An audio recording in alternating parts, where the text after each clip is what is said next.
আমাদের কাছে প্রথম প্রশ্ন করেছেন মোহাম্মদ ইমরান হুসাইন। উনি একজন গার্মেন্টস শ্রমিক। উনি প্রশ্ন করেছেন, হুজুর, গরিব মানুষ কি কুরবানি দিতে পারবে? এ ব্যাপারে ইসলাম কি বলে? আসসালামু আলাইকুম ওয়া রাহমাতুল্লাহি ওয়া বারাকাতুহু। বিসমিল্লাহ আলহামদুলিল্লাহ মা বাদ। সম্মানিত দ্বীনী ভাই এবং বোনেরা, মুফতি ইমামুল হক সাইদ হাফিজাহুল্লাহ যে প্রশ্ন করেছেন যে গরিব মানুষ কোরবানি দিতে পারবে কিনা। সম্মানিত অডিয়েন্স, আমি আপনাদেরকে বলবো যে গরিব মানুষের উপরে কোরবানি ওয়াজিব নয়। কোনো ব্যক্তি যদি নেশাব পরিমাণ মালের মালিক হয় তার উপরেই কোরবানি ওয়াজিব। গরিব যিনি নেশাব পরিমাণ মালের মালিক নয় তার উপরে কোরবানি ওয়াজিব নয়। আশা করি আপনার প্রশ্ন উত্তরটি পেয়েছেন। মাশাআল্লাহ, জাযাকাল্লাহ। পরবর্তী প্রশ্ন করেছেন হোসেন আলী নামক এক ভাই। উনি পেশা একজন চাষি। উনি জানতে চেয়েছেন, কুরবানি না দিলে কি আমি গুনাহগার হব? এ সম্পর্কে ইসলাম কি বলে? জি ভাই, চমৎকার প্রশ্ন করেছে। কোরবানি না দিলে গুনাহগার হবেন কিনা। তিনি চাষি হন, তিনি কৃষি হন, তিনি শ্রমজীবী হন, তিনি যেই পেশারই হন না কেন, তিনি যদি মুসলিম হয়ে থাকেন আর তিনি যদি সামর্থ্যবান হয়ে থাকেন, এরপরেও যদি তিনি কোরবানি আদায় না করেন, অবশ্যই তিনি গুনাহগার হবেন। আশা করি উত্তরটি পেয়েছেন।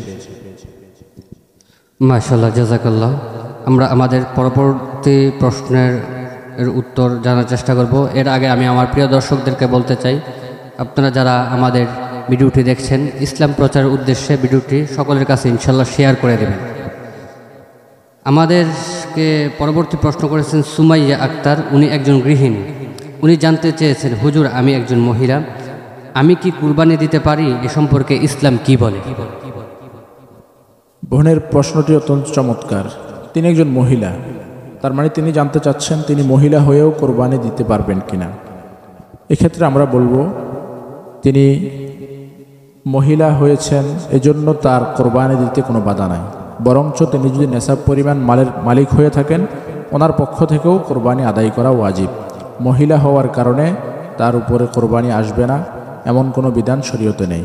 আশা করি বোন আপনার উত্তরটি পেয়েছেন। মাশাআল্লাহ, জাযাকাল্লাহ। আমরা আমাদের পরবর্তী প্রশ্নের উত্তরে চলে যাব। পরবর্তী প্রশ্ন করেছেন একজন ছাত্র, ওনার নাম আরিফুজ্জামান। উনি প্রশ্ন করেছেন, হুজুর, একটি গরুতে কয়জন অংশ নিতে পারে? ইসলাম এই সম্পর্কে কি বলে? জি আরিফুজ্জামান ভাই, আপনি যেই প্রশ্নটি করেছেন, যে বিষয়টি জানতে চেয়েছেন যে একটি পশুতে বা একটি গরুতে কতজন কোরবানির অংশীদার হতে পারবে। এখানে 7 জন অংশ নিতে পারবে একটি গরুতে।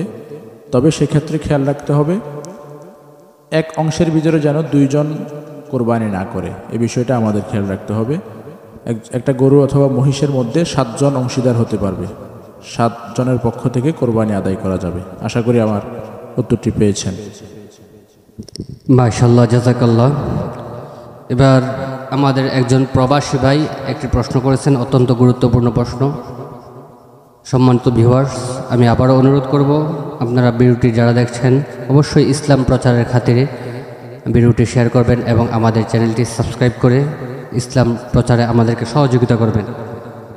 প্রবাসী ভাই তানবীর নামক এক ভাই প্রশ্ন করেছেন, হুজুর, আমি প্রবাসে থাকি, কুরবানি না করলে কি গুনাহ হবে? আমার প্রবাসে থাকা অবস্থায় আমার করণীয় কি? জি, প্রবাসী ভাই অত্যন্ত চমৎকার একটি প্রয়োজনীয় প্রশ্ন করেছেন। আমাদের দেশের অনেক যুবক, অনেক মানুষ প্রবাসে থাকেন। তারা আমাদের দেশের এক একজন রেমিটেন্স যোদ্ধা।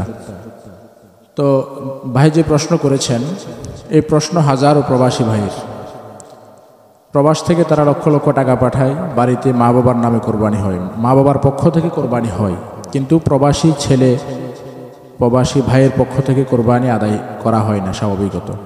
এক্ষেত্রে ভাই যে প্রশ্ন করেছেন যে আমার কোরবানি করা লাগবে কিনা, জি অবশ্যই। আপনি নেশাব পরিমাণ মালের মালিক হলে আপনি যেখানেই থাকেন, পৃথিবীর যেই প্রান্তে থাকেন, প্রবাসে থাকেন, বাড়িতে থাকেন, আপনার কোরবানি আদায় করতে হবে। সময়ের ভিতরে আপনি যে কোনো জায়গায় কোরবানি আদায় আপনার পক্ষ থেকে করে দিলে, দেশে গ্রামে আপনার বাড়িতে আপনার পক্ষ থেকে কোরবানি আদায় করলে আদায় হয়ে যাবে। আশা করি আপনি আপনার প্রশ্ন উত্তরটি পেয়েছেন। মাশাআল্লাহ, জাযাক